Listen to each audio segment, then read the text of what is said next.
Assalamualaikum warahmatullahi wabarakatuh. Kembali lagi dengan saya. Nah, di sini di pertemuan kelima saya akan memperjelaskan kembali pembelajaran tentang PPH pasal 22.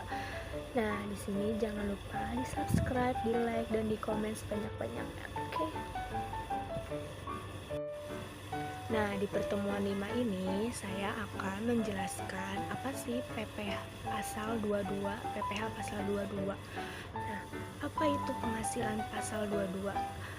Pajak penghasilan PPH pasal 22 adalah pajak yang dibebankan kepada badan usaha baik milik pemerintah atau BUMN maupun swasta yang melakukan kegiatan perdagangan ekspor, impor, ataupun report. Tarif untuk pajak jenis ini sangat bervariasi loh dan tergantung dari pungutan serta objek dan jenis transaksinya. Nah, objek pajak dalam PPH pasal 22 antara lain ada barang impor, pembelian barang yang dilakukan oleh pemerintah, semen, kertas, baja, dan produk otomotif, serta pembelian barang mewah seperti pesawat pribadi.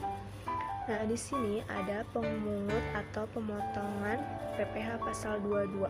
Nah, yang pertama ada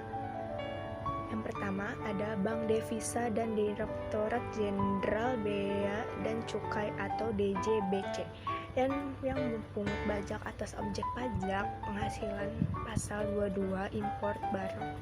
Nah, yang kedua ada bendahara pemerintah dan kuasa pengguna anggaran atau KPA yang berfungsi sebagai pungut pajak pada pemerintah pusat dan pemerintah daerah, instansi atau tenaga pemerintah dan lembaga-lembaga negara lainnya atas pembelian barang.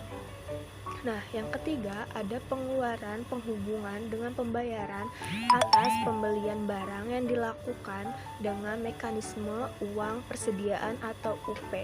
Nah, yang keempat ada kuasa pengguna anggaran atau KPA yang biasa disebut pejabat penerbit surat pemerintah membayar yang diberikan delegasi oleh kuasa pengguna anggaran atau KPA atas dengan pembelian barang kepada pihak ketiga yang dilakukan dengan mekanisme pembayaran lunas atau LS. Nah, yang kelima ada badan usaha milik negara atau BUMN. Nah, di mana seluruh atau sebagian besar modalnya dimiliki oleh negara loh melalui pernyataan langsung yang berasal dari kekayaan negara yang dipisahkan. Nah, yang keenam ada industri atau eksportir yang bergerak dalam sektor perkebunan, kehutanan, pertanian, perikanan, dan peternakan yang berhubungan dengan pembelian bahan-bahan dari pedagang pengumpul untuk keperluan industri maupun ekspor loh. Nah, yang terakhir ada industri atau badan usaha lain yang melakukan pembelian atas komoditas tambang batu bara, mineral logam, dan mineral bukan logam. Nah, dari badan usaha atau orang perorangan yang memegang izin usaha pertambangan. Nah, di sini ada kebijakannya loh, kebijakan tarif PPH pasal 22. Ada apa aja sih? Nah, di sini ada 5 jenis kebijakan tarif pasal PPH pasal 22. Nah, yang pertama ada atas impor. Jika pengguna API atau angka pengenalan importir, maka tarifnya 2,5%. Nilai impor sedangkan non API tarifnya 7,5% nilai importnya. Nah, yang kedua, atas pembelian barang tarifnya 1,5% harga pembelian. Nah, yang ketiga, ada atas penjualan hasil produksi untuk semen 0,25% dikali DPP PPN, kertas 0,1% dikali DPP PPN, produk baja 0,3% DPP PPN, produk otomotif 0,45% dikali DPP PPN. Dan yang keempat ada atas pembelian bahan industri tarifnya 0,5% dikali harga pembelian. Nah, yang terakhir ada atas impor kedelai, gandum, dan tepung terigu tarifnya 0,5 nilai impor. Nah, di sini ya. sini ada perhitungan pajak penghasilan pasal 22. Nah, contohnya ada tanggal 1 November 2019 PT ABC import barang elektronik senilai 10.000 US dollar, biaya kirimnya $500, asuransinya $25.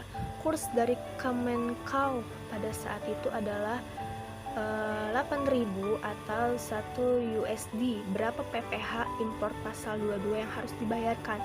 Nah, di sini ada jawabannya, ada PPh impor pasal 22 sama dengan $10.000 ditambah 500 ditambah 25 ditambah 1.575,75 dan dikali 7,5%. Nah, hasilnya adalah $907,78. Nah, jika dirupiahkan, maka besaran PPh import atau pasal 22 yang harus dibayarkan menjadi PPh import atau pasal 22 yaitu sama dengan $9,778 dikali 8.000 sama dengan 7.262.250. Nah, jika dapat disimpulkan bahwa PPh pasal 22 wajib dibayarkan oleh subjek pajak yang melakukan kegiatan impor, di mana besarnya tergantung dari jenis dari barang yang diperdagangkan. Kesemua ini diatur dalam PPh pasal 22 Undang-Undang Perpajakan. Nah, setelah mengetahui pajak penghasilannya, nah PPh 22 kamu juga harus mulai menghitung berapa nih pajak yang harus dikeluarkan oleh perusahaan untuk memudahkan perhitungan pajaknya. Nah, kamu harus tahu juga memiliki laporan keuangan secara tepat dan akurat. Nah, di sini ada pajak Harmoni merupakan software akuntansi online yang dapat memudahkan Anda menjalankan laporan keuangan secara akurat dan realisme. Bukan hanya itu, Harmoni juga melengkapi laporan keuangan lengkap, laporan arus kas, neraca, laba rugi, laporan aset, stok barang, dan banyak lagi. Nah, udah saya jelaskan di pertemuan 5 ini tentang pasal PPh 22. Nah, mungkin di selanjutnya saya akan menjelaskan lagi tentang PPh pasal-pasal yang lainnya. Nah, jangan lupa di subscribe, di like, dan di komen sebanyak-banyaknya. Oke, terima kasih. See you.